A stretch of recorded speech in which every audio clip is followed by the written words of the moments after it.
Bonjour et bienvenue à tous. Quoi de neuf? Bienvenue à une nouvelle vidéo. Aujourd'hui, je voudrais vous présenter les 12 stades confirmés qui constitueront les terrains de jeu des 64 matchs de la Coupe du Monde de 2018 en Russie. Installez-vous confortablement et allons donc droit au but, car aujourd'hui, voici à quoi ressemblent les 12 stades de la Coupe du Monde de 2018 en Russie. N'hésitez pas à liker la vidéo si elle vous plaît, et si vous êtes nouveau sur la chaîne, n'oubliez pas de vous abonner et d'activer la notification pour ne rater aucune de nos prochaines vidéos. On commence.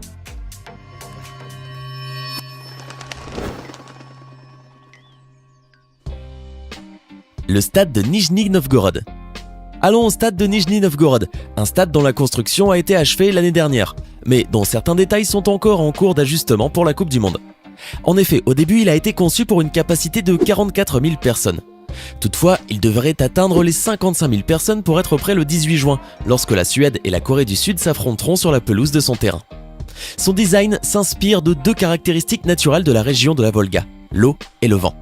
Cependant, vu sa proximité avec d'autres bâtiments d'importance historique, le design demeure assez austère. Le grand stade du complexe olympique Loujniki. Et nous continuons cette vidéo avec le grand stade du complexe olympique Loujniki, situé à Moscou. Et d'ailleurs, il s'agit d'un stade à usage multiple qui comportera cette fois 81 300 places disponibles pour les supporters. 7 matchs seront disputés dans ce stade, dont 4 de la première phase, un match de 8e, un autre de demi-finale et bien sûr la grande finale que toutes les équipes espèrent atteindre. Le stade a été construit en 1956. Bon, durant l'Union soviétique, il était connu comme le stade central Lénine, et son histoire comporte même quelques tragédies marquantes, comme celle qui s'est produite le 20 octobre 1982 lorsqu'une avalanche humaine de supporters s'est soldée par 300 morts et 61 blessés. Mais bon, espérons que cela n'arrive pas lors du mondial. Il a quand même été rénové à 2 reprises. Il n'y a donc pas à s'inquiéter bien sûr. Le stade de Samara. Et voici maintenant le Cosmos Arena, appelé aussi le stade de Samara, étant donné bien sûr son emplacement dans la ville de Samara. Son coût de production s'est élevé à 368 millions de dollars et il devrait accueillir au moins 63 000 spectateurs. Bon, de tous les stades de cette liste, c'est peut-être celui qui possède le design le plus extravagant. En effet, la ville de Samara a joué un grand rôle dans le développement de l'industrie spatiale russe et garda cela à l'esprit lorsqu'elle lui donna une forme semi-sphérique ressemblant à un dôme qui donne l'illusion d'être un objet spatial. Le Volgograd Arena. Créé pour la Coupe du Monde et achevé en novembre 2017, il devrait désormais ouvrir ses portes pour accueillir les équipes de Tunisie et d'Angleterre le 18 juin. Actuellement, sa capacité atteint plus ou moins les 45 000 spectateurs. Ce qui étonne le plus dans ce stade peut-être, c'est la toiture Obané qui pourrait être la plus grande de Russie. Il s'agit d'une sorte de roue de bicyclette faite d'acier à haute résistance.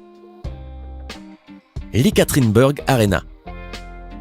Continuons avec l'Ekaterinburg Arena, et avec ce dernier, on aura les 2 stades ayant le moins de capacité du mondial.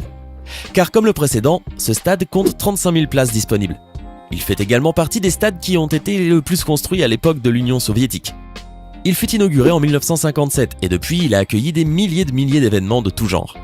Cependant de nos jours, et cela depuis 2015, il est en cours de réaménagement afin de pouvoir répondre aux besoins d'un événement comme la Coupe du Monde de football avec l'ajout de plus de gradins et l'amélioration des systèmes de sécurité, de la surveillance, des télécommunications, du flux vidéo et de l'audio. La Kazan Arena. Allons maintenant à la Kazan Arena, un stade inauguré en 2013 et d'une capacité de 45 379 personnes. Situé dans le quartier Novo-Savinovsky à Kazan, près de la rive droite de la rivière Kazanka, il est d'une hauteur de 49,3 mètres et compte 4 niveaux de toiture et un terrain à ciel ouvert. Parmi tous les stades de la liste, c'est peut-être l'un de ceux qui a le design le plus simple, et pourtant il a nécessité 450 millions de dollars pour sa construction. Il fut achevé en 36 mois exactement, devenant ainsi le premier à être prêt pour le mondial. Le stade du Spartak. Nous avons là le stade du Spartak, un stade un peu plus petit que l'autre stade situé dans cette même ville, dont nous parlerons plus tard. Il est d'une capacité de 45 000 spectateurs.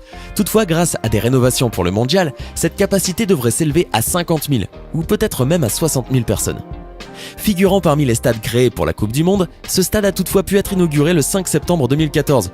Le toit a été conçu pour faire face aux températures extrêmes de Moscou, et bien sûr, sa structure peut résister aux lourdes chutes de neige continues de l'hiver russe. Le stade Krestovski. Continuons cette liste avec l'un des nouveaux stades, le stade de Saint-Pétersbourg ou stade Krestovski. D'une capacité de 69 500 spectateurs, c'est le stade local du Zénith Saint-Pétersbourg. Inauguré le 29 avril 2017, c'est peut-être l'un des stades qui ont le plus de capacité parmi ceux de cette vidéo. Au fait, pour l'instant, c'est le stade le plus coûteux, puisqu'il a nécessité un investissement total de 1,1 milliard de dollars. Bien que son aménagement ait débuté en 2005, ce n'est qu'en 2009 que la conception de Kisho Kurokawa sera choisie. Le stade sera donc achevé à temps et aura la licence pour figurer dans le mondial. Le stade de Kaliningrad. Allons-y avec l'un des stades ayant le moins de capacité, le stade de Kaliningrad, connu également sous le nom d'Arena Baltica. Un stade assez conventionnel qui disposera de 35 000 billets pour les 4 matchs de première phase qui y auront lieu. Dans sa conception, on tenta d'intégrer l'aspect historique qui se trouve aux abords de Kaliningrad avec l'eau coulant le long de la rivière à côté du stade, en plus du toit et des chaises amovibles qu'il comporte. Bien que sa construction soit sur le point d'être achevée, tout semble indiquer qu'il sera prêt pour le mondial sans aucun problème. Le Mordovia Arena. Le Mordovia Arena est peut-être le stade dont la construction est celle qui a tardé le plus. On pense pour le moment qu'il sera d'une capacité de 40 000 à 45 000 spectateurs. Il sera situé dans la ville de Saransk, dans la République de Mordovie en Russie.